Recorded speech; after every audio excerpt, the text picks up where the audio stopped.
Perkenalkan, nama saya Rizky Ermansyah dengan NIM 2234553. Dengan mata kuliah bernama Preservasi dan Konservasi, yang dosen pengampunya bernama Ibu Desrieni, SOS MIKOM. Materi pertama adalah pelestarian bahan pustaka. Kondisi bahan pustaka terdiri dari 3, yaitu pertama adalah bahan pustaka yang masih baik, merupakan bahan pustaka yang terlihat bersih, utuh, belum berubah warnanya, dan belum berpenyakit. Yang kedua, bahan pustaka berpenyakit, merupakan bahan pustaka yang sudah berpenyakit, dalam artian sudah diserang serangga, sehingga timbul noda-noda coklat. Dan yang ketiga adalah bahan pustaka yang rusak. Bahan pustaka yang rusak merupakan tingkat kerusakan tertentu, sehingga memerlukan perbaikan, dan bahkan ada yang sudah terlalu parah, sehingga tidak bisa diperbaiki lagi. Lalu pemeliharaan. Pemeliharaan merupakan tindakan preventive conservation, yaitu tindakan dalam mengoptimalkan kondisi lingkungan untuk memperpanjang umur koleksi, menurut T. Geller tahun 2001. Dan dalam pemeliharaan bahan pustaka harus memerhatikan hal-hal berikut. Yang pertama adalah pemeliharaan bahan pustaka juga mencakup cara pembersihan bahan pustaka secara benar. Kedua, memonitor dan mengendalikan kondisi lingkungan tempat penyimpanan bahan pustaka. Ketiga, membuat dan mengevaluasi kebijakan pelestarian. Keempat, mengadakan penyuluhan dan pelatihan kepada staf pengguna perpustakaan tentang cara penanganan dan penggunaan bahan pustaka secara benar. Lalu ada perawatan. Perawatan merupakan tindakan yang berhubungan langsung dengan koleksi. Tindakan ini meliputi membuat kontak pelindung, membungkus, dan memasukkannya ke dalam box, menjilid ulang dengan mengganti lembar pelindung dengan kertas asam, membersihkan koleksi, menetralkan asam, dan lain sebagainya. Lalu ada restorasi. Restorasi merupakan kegiatan yang paling mahal dan memakan banyak waktu, yang dilakukan oleh orang terlatih atau konservator. Restorasi ini adalah tindakan untuk memperpanjang umur koleksi dengan memperbaiki tampilan fisik koleksi agar mendekati keadaan semula sesuai dengan aturan dan etika konservasi. Lalu jenis bahan pustaka. Jenis bahan pustaka terdiri atas 2, yaitu yang pertama adalah media kertas. Kertas yang beredar di pasaran saat ini pada umumnya terbuat dari serat selulosa yang tidak murni.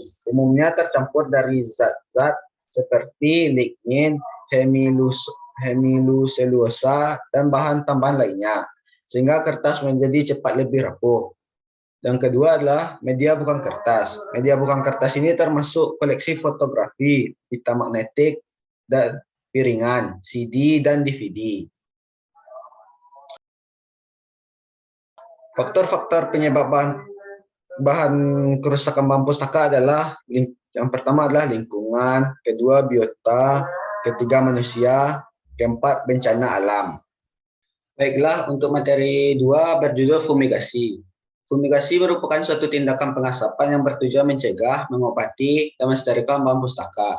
Mencegah dimaksudkan tindakan yang dilakukan supaya kerusakan lebih lanjut dapat dihindari.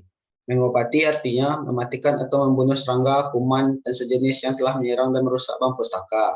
Dan mensterilkan diartikan menetralisasi keadaan seperti menghilangkan bau busuk dan yang timbul dari bahan pustaka, menyegarkan udara, atau bisa menimbulkan gangguan atau penyakit. Fumigan adalah suatu bahan kimia yang dalam tekanan dan suhu normal berbentuk gas dan bersifat racun terhadap makhluk hidup yang dapat mengakibatkan kematian. Tujuan dari fumigasi ini adalah untuk mencegah, mengobati, dan melestarikan bahan pustaka yang terserang hama atau rayap dan serangga perusak lainnya dengan memasukkan atau melepaskan fumigasi ke dalam satu ruangan khusus atau ruangan tertutup untuk beberapa waktu.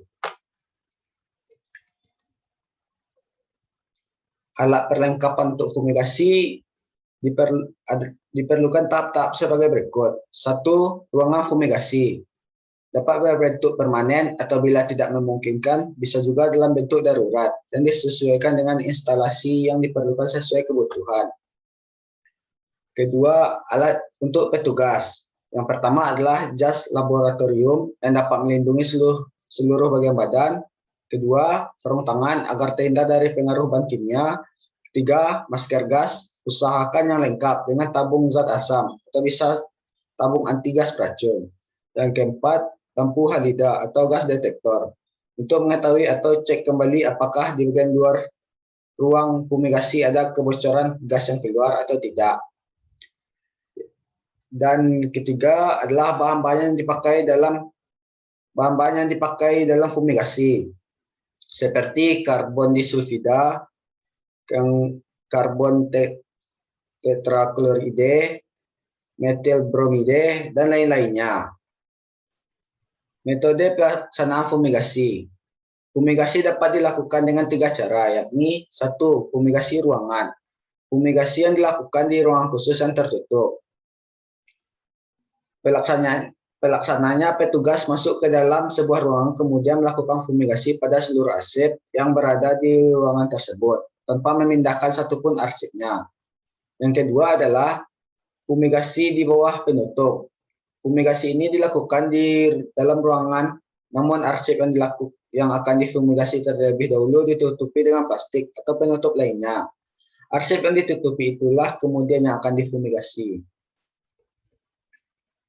Yang ketiga adalah fumigasi bertahap. Fumigasi bertahap dilaksanakan pada sebuah ruangan yang memang didesain khusus untuk melaksanakan fumigasi. Arsip secara bertahap dimasukkan pada ruangan ini, kemudian dilakukan fumigasi.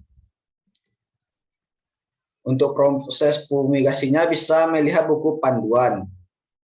Sekian pemaparan materi dari saya. Terima kasih.